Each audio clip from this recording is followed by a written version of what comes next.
Hello and welcome to Built Beyond You, the founder briefing. I'm Paul Battrick and I want to start this series with something I see all the time in growing businesses. The business has changed, but the founder's job hasn't.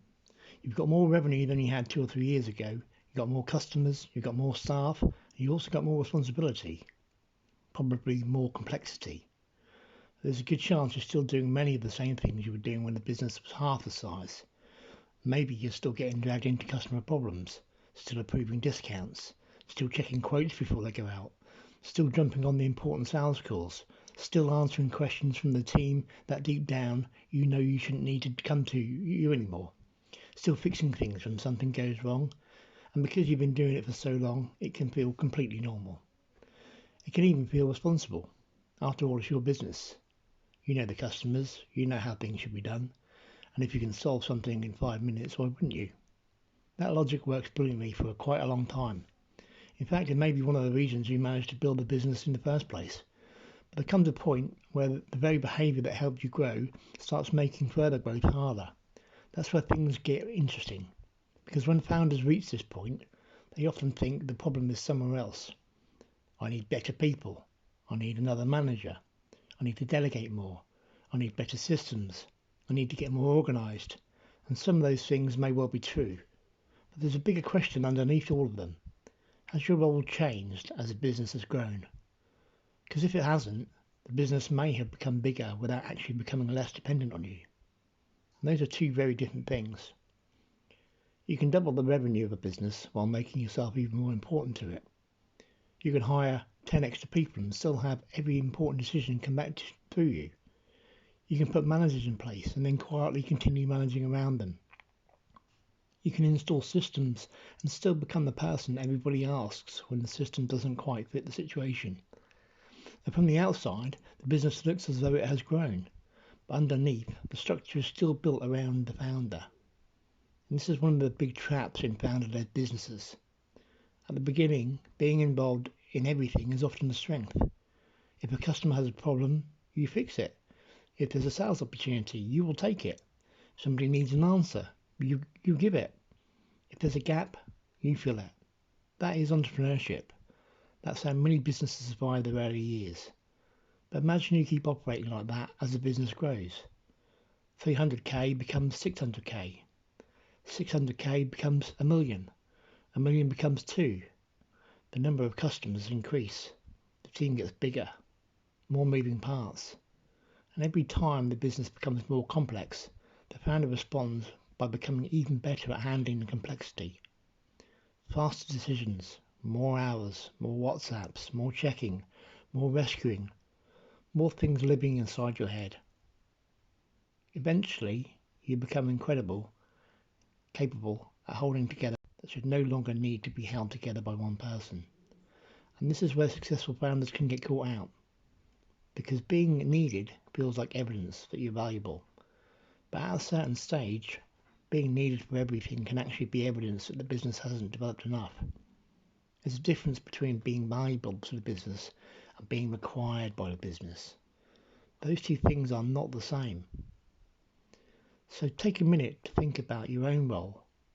What does a normal week actually look like for you? Not what your job title says, not what you tell people you're responsible for. What do you really spend your time doing? And how much of your week is spent on things that genuinely require you, require a founder? And how much of it is spent doing work you happened to start doing years ago and never really stopped? That question can be uncomfortable, because founders are often very good at the things they need to stop doing. You might be the best salesperson, the person who knows the customer relationships better than anyone else, the quickest problem solver, person who can look at a situation and know almost immediately what needs to happen. That's useful, but it creates a strange problem. If you're the best person to do everything important, there will always be a very convincing reason for you to keep doing it.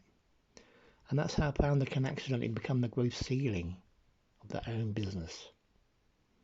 Not because they're doing something badly, because they're doing too many things well. Let's take sales. Imagine you're the strongest salesperson in the company, and you probably are. You understand the offer better than anyone. You've got years of experience. You can read a prospect, you know when to push and when to back off. So whenever a big opportunity comes in, team brings you into the conversation. It makes sense. And perhaps your involvement increases the chance of winning that one deal. That makes sense too. But now imagine the business wants to become 3 times bigger.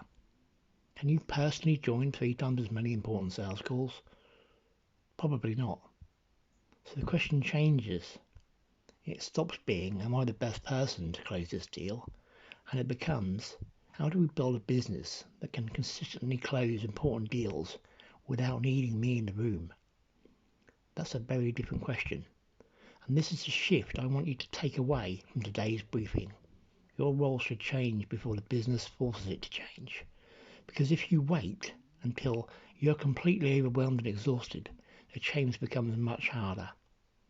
By then, everybody is used to coming to you. Customers expect access to you. Managers expect you to make certain decisions. Your diary is full, overflowing. Your head is full. And the business has developed around the assumption that you will always be there to catch the ball. The better approach is to start designing yourself out of work before you desperately need to escape from it. It does not mean walking away from the business, and it definitely does not mean becoming less important. It means changing how you are important. Early on, your value might come from doing. Later, more of your value has to come from designing the team, the systems, the standards, designing your strategies, designing how decisions get made. Designing a business does not need you to personally solve every problem it encounters. Your job gradually moves from carrying the business to increasing the business's ability to carry itself. And that brings me to one thing I'd like you to do after listening to this. It's nothing complicated. Don't reorganize the company. Don't start firing responsibilities around. Just take a glance back, a couple of years. Think about the size of your business then. Think about the role you played. Write down 5 things you still regularly do today that made perfect sense for you to do back then. Just 5 things. Maybe you still sign off every proposal. Maybe you still deal with certain customer complaints. Maybe you still approve small expenditure. Maybe everybody still comes to you when they're not sure what to do. Maybe you're still the person producing something rather than the person making sure the business can produce it consistently. Write those 5 things down, and beside each one, ask yourself this one question. Should the founder of the business I'm trying to build still be doing this? It's not, can I do this? Of course you can do it. It's not, am I good at this? You probably are. The question is, should I still be doing it? There's a huge difference. You don't have to change all 5 tomorrow. In fact, I wouldn't. I'd just notice them, because once you can see where the old role is still hanging around inside the new business, you can start deciding what needs to change. The uncomfortable truth is that sometimes the business isn't stuck because the founder isn't doing enough. It's stuck because the founder is still doing things the business should have grown beyond. Your business has grown. The question is whether your role has grown with it. Now that's today's Founders Briefing. If you're building a successful business, but you want it to become less dependent on you as it grows, follow Built Beyond You. And remember, the goal isn't simply to build a bigger business, it's to build a business that can grow beyond you.